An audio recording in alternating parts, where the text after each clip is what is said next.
제가 리더십 분야 전문가는 아닙니다만은 리더십을 이야기할 때 핵심적인 요소가 뭘까 이렇게 생각해 보면 저는 한 세 가지 요소가 중요하겠다고 봅니다.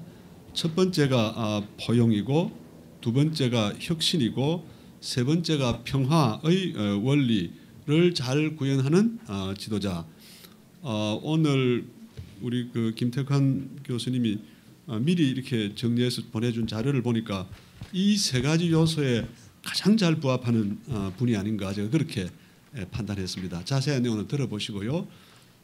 특별히 또 이분은 독일이 분단된 독일의 상황에서 또 강국들이 다 주변에 버티고 있는 그런 어려운 여건 속에서 뛰어난 어떤 미래에 대한 비전을 세워서 이 비전을 실현하기 위해서 야당하고도 연정도 하고 또 내부의 정치를 잘하기 위해서 사회보장제도를 어떤 법적 기반을 갖춘다거나 노사 공동결정제도 같은 이런 제도를 통해서 사회의 내부의 협력 체계를 만들고 그리고 동독을 향해서 끊임없이 평화를 만들기 위한 그런 접근을 통해서 오늘날 동서독이 통일되는 그런 위대한 그런 결과를 낳았다고 생각합니다.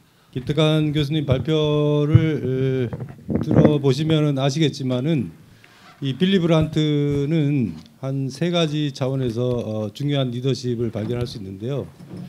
독일의 연정 문화라는 그런 것 때문에 이제 등장을 했고 또 그런 점에서 배울 점들이 적지 않고요.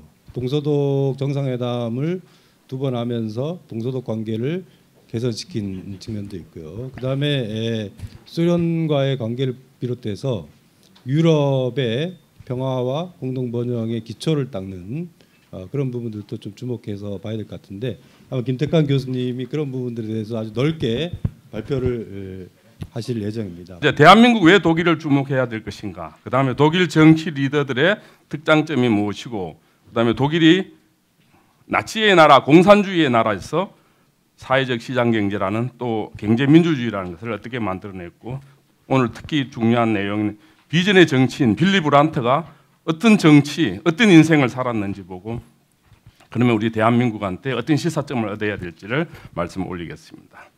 이 한반도 근대 역사하고 근대 독일 역사하고 이렇게 많은 깊숙한 연관이 있다는 걸 제가 첫째로 말씀드립니다.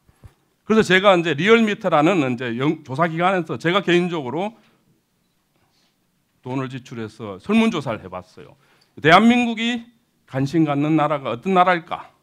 그전에 이제 미국, 뭐 일본, 캐나다 이런 나라가 많이 나왔는데 이제는 이제 대한민국에서 한국의 그야말로 가장 미래 대한민국의 모델에 시사점을 많이 주는 나라가 독일이 압도적으로 높게 나온 것입니다. 그 이유는 지금 이제 독일은 완전 고용의 나라입니다. 청년들 일자리가 그야말로 100% 최근에도 제가 다녀왔지만 그야말로 100%의 완전 고용에 이른 나라라고 하고 있고 경제 민주화와 사회복지도 다 되고 그다음에 전국이 골고루 잘 살고 평화 통일에다가 유럽 중심 국가에다가 4차 산업혁명까지도 선도하는 이런 나라로 이제 가고 있습니다. 제가 독일 가면 항상 묻습니다. 정치 리더나 언론인이나 아니면 기업인들이나 학자들한테 물어요. 오늘날 이 독일이 이렇게 성공하게 되는 가장 큰 힘은 어디서 나오느냐? 정치 리더입니다. 그다음에 이제 우리는 이제 대한민국 그러니까 우리 5,000년 역사상 가장 존경하는 인물 하면 1순위가 항상 세종대왕이나 이순신 나오죠. 근데 독일은 지난 자기네들 역사를 뭐 크게 많이 잡지는 않습니다. 신성 로마 제국부터 오늘날까지 할 때 독일 언론들이 국민들한테 설문조사를 하면 누가 1등 나올 것 같아요, 여러분? 동률이 1등이 나옵니다. 아데나우고 빌리 브란트가 나오고 정치 리더가 워낙 잘했기 때문에 오늘날에 독일이 있다고 이야기하고 이 정치 리더의 아데나우가 집권을 하고 나서 첫 내걸었던 게 뭐냐면 모두가 잘 사는 나라였습니다. 그리고 이제 독일은 보시지만 인류 정치 지도자의 계보 아데나우, 콜 메르켈, 그다음에 브란트, 슈레더를 이은 당시에 이제 선거 포스트였어요. 보시면 이제 볼슈탄드 퓨어 알레 해서 모두가 잘 사는 나라를 한국 같으면 보수당이 내걸었던 겁니다. 그래서 얼마 전에 제가 한국당 특강하면서 이 부분 갖고 되게 제가 비판을 했었습니다. 이제 그리고 계파 정파보다는 국민과 국익, 그다음에 보수는 공동체 가치의 간용, 진보는 비전과 신성장 동력을 만들어가고 풀뿌리 민주주의에다가 근역별 정당 비례제표를 만들면서 연정이 뭔지 협치가 뭔지를 이들은 이제 보여주고 있는 겁니다. 근데 이 8명이 지난 70년 동안 평균 10년의 정치를 하면서 대한민국 정치하고 가장 큰 차이가 있습니다. 그 대한민국 대통령하고 독일 총리하고 가장 큰 차이는 이들의 8명은 단 한 명도 본인 스스로나 딸, 아들이나 친인척이 부정부패에 연루된 적이 없어요. 이 8명이 가장 중요하게 제가 강조하고 싶은 것, 그 시대의 자이트가이스트, 시대 정신이 뭔지 그 시대 정신을 국가 비전으로 제시하고 그 문제를 다 풀어갔습니다. 풀어가다 보니까 이제 독일이라는 나라는 이제 계속 진화해 간 거죠. 우리는 이제 진화해 가지 못할 때 이들은 이제 가면서 이제 보시지만 간단하게 이제 건국의 주역, 라인강의 기적, 대연정 이미 60년대, 우리는 60년도 때 그야말로 분단의 시대에 또 남남 갈등이 심할 때 이들은 이미 대연정과 동방정책과 복지국가에다가 통일에다가 사회계획에다가 유럽 중심 국가로 이들은 이제 나아갔던 겁니다. 그리고 이제 이들의 또 하나의 큰 특징은 바로 대연정입니다. 그 연정의 특징은 간단합니다.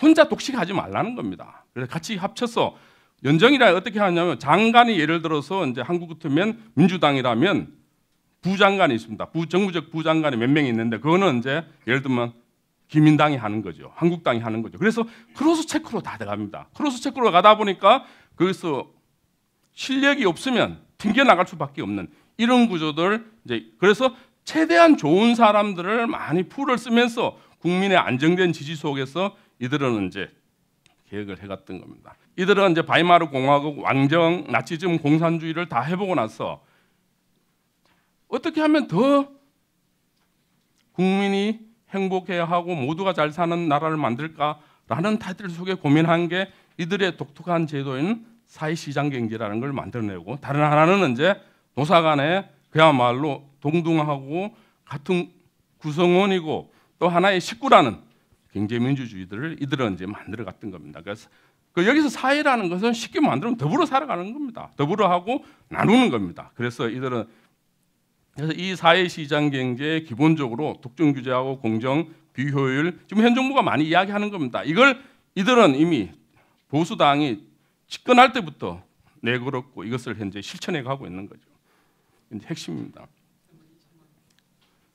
이제 빌리 브란트의 그 독일인들이 가장 존경하고 세계적으로 또 3인당 출신들이 가장 존경하는 분이 빌리 브란트입니다. 팔메라는 스웨덴의 물론 암살당한 그분도 있지만, 근데 이분이 내건 게 평화의 나라이고 함께 잘 사는 나라인데 하나는 서방 정책에서 동방 정책, 미국과 소련이 만드는 냉전의 제국 질서를 이 양반은 그 독일 땅에서 해체하기 시작한 거죠. 그 더 하나는 뭐냐? 집권하자마자 첫 연설에서 이 사람이 연설을 한 게 뭐냐면 더 많은 민주주의를 내건 겁니다. 그래서 1년 내에 다 해치워버립니다. 그 뭐 시간 없다는 건 수은 뻥입니다. 뻥. 어쨌든 동방 정책과 서방 정책이 1년 내에 문제를 해치우면서 수련 및 그러니까 보시지만 사회주의 국가와 화해를 하고 동서독 정상회담과 평화와 번영의 시대, 노사공동결치를 경제민주주의를 하고 사회민주국가로서 복지국가로서 교육 및 기획운동. 그때 이제 뭐를 만들었냐면 바펙이라는 제도를 만들었습니다. 바펙 제도는 뭐냐면 중산층 이하의 독일은 원래 대학에 학비가 없지 않습니까? 그죠? 학비가 없는데 대학에 들어가면 생활비를 월 100만 원 이상 줘버립니다. 졸업하면 50%만 갚으면 되고 그다음에 성적 20%에 들어가면 20%만 갚으면 돼요. 그러니까 세 가지를 이들은 한 겁니다. 첫째, 가장 인간한테 중요한 건 뭡니까? 건강입니다. 건강. 원장님 맡고 있지만 사람이 내가 아팠어. 병원에 못 가는 나라가 돼서는 안 된다는 게 사회보장제도의 건강보험의 그거고, 두 번째, 내가 공부하고 싶은데 돈이 없어서 공부 못하는 나라가 돼서는 안 된다는 게 그래서 좀 무상교육입니다. 세 번째로 내가 일을 하고 싶은데 일자리가 없는 나라, 이런 나라 돼서는 안 된다. 그래서 이 세 가지가 좌파든 우파든 기민당이든 보수당이든 3인당이든 SPD든 그들의 가장 최고의 가치는 그야말로 보수 진보의 논의가 아니고 이 가치를 얼마나 국정 운영으로서 실적을 만들어내느냐고 이들은 경쟁을 했던 겁니다. 그래서 대연정도 가능했던 거. 그래서 이들은 이제 빌리 브란트가 그 아데나와 초석을 시작했던 빌리 브란트가 완성체를 이제 만들었던 거죠. 바로 69년도에 총리로서 취임하면서 오른손에는 동방정책이라는 이제 위대한 새로운 정책을 미국과 소련이 만든 냉전의 철조망들을 걷어내기 시작하고, 오른쪽에서는 독일 내에 더 많은 민주주의, 빈부격차와 이런 것들을, 노사 갈등의 이런 문제를 1년 내에 해결해 버립니다. 이건 해결하면서 보시지만, 그다음 사회법전을 만들고 연방기본법으로 대학생 생활장학금을, 그다음에 노사 공동결정법으로, 역시 뭐니 해도 이제 당시에 세계적으로 미국과 소련의 눈치 볼 때 빌리 브란트는 거기서 강하게 당신네들이 잘못됐어. 갈 길은 더 냉전보다 더 위대한 거는 화해와 평화와 공존하는 거요. 해서 이들은 이제 만들어 갔던 겁니다. 그리고 또 유명한, 알지만 1970년 이제 폴란드의 유태인의 게토에 가서 자기도 모르게 무릎이 꿇렸다는 거 아닙니까? 그때 그 이 광경을 이렇게 묘사합니다. 원래 이분이 레지스탕스 나치 운동을 했지 않습니까? 무릎을 꿇지 않아도 될 사람이 무릎을 꿇어야 할 일을 위해서 진정으로 무릎을 꿇었다고 이제 독일 신문들 헤드라인으로 그걸 뽑아줍니다. 물론 일부 이제 보수 쪽에서는 너무 과한 행동이 아니냐 이런 비판도 있었지만, 이 빌리 브란트의 비판이 옳았던 게, 이 무릎을 한번 꿇으면서 나치의 독일이라는 이미지가 상쇄되고 평화의 독일이라는 이 이미지를 만들어가면서, 제가 개인적으로 슈레드 총리를 만나니까 전 총리가 내보고 하는 이야기가, 이 장면에서 어떻게 평가하시오? 제가 모르니까 독일이 상징하는 문명국가로의 기한을 보여주는 중요한 상징 중에 하나였다고 이야기를 합니다. 빌리 브란트가 집권하고 나서는 뭘 했는지 아십니까? 다 안 합니다. 다 안 하고 뭐냐? 보여주기식 안 하겠다는 겁니다. 안 하고 남북한 당소독 인민들의 실핏줄 이루는데 모든 올인을 한 겁니다. 그래서 프라이카우프라고 여러분 들어보실 겁니다. 정치보험을 사고, 그 다음에 스포츠, 그 다음에 문화, 예술, 상호 방문을 하게 하고 등등해서 어떤 정권이 잡아도 되돌릴 수 없는 실핏줄의 연결들을 이들은 만들어냈던 겁니다. 그래서 빌리 브란트가 통일의 초석을 쌓았다고 이제 이야기를 하는 겁니다. 우리 대통령들은 공가가 있더라고요. 공가가 있는데 바로 이제 이런 게 없었죠. 용기. 세계에서 2차 세계 대전을 이끌었던 위대한 3명의 리더가 있습니다. 3명의 리더가, 흔히들 영국의 처칠, 그죠? 그다음에 프랑스의 드골, 그다음에 독일의 아데나우, 다 레지스탕스 운동 내지는 나치하고 싸웠던 이 3명이 마지막 죽기 전에 언론들이 나가서 다 인터뷰를 합니다. 인터뷰를. 언론들이 죽기 전에 인터뷰를 딱 해서 마이크를 갖다 대는데, 당신이 정치인으로서의 가장 중요한 덕목이 뭐라고 생각하느냐?